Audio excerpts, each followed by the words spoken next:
Welcome to the Better Eye Health Podcast with Damon P. Miller II, MD. This particular podcast is an excerpt from the weekly conference calls. Dr. Miller focuses on different topics connected to the Better Eye Health program.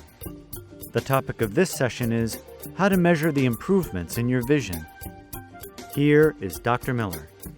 He wanted to know, how do I measure the improvements to my eye? And I thought that was a good one for the call.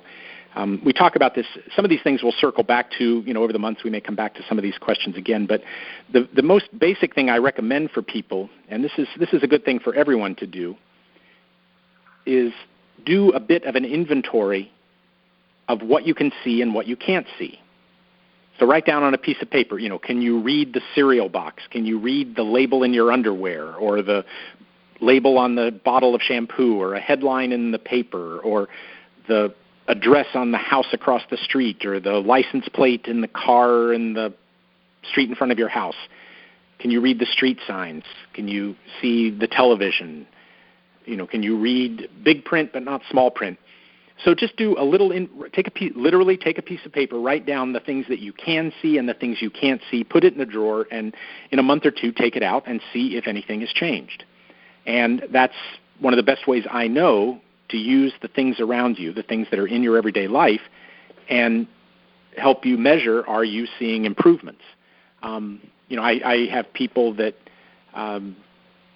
they call me, they're really pleased. They wake up one morning and suddenly they can read the clock at the side of the bed, where for years they haven't been able to do it without getting really close to it or getting a magnifier.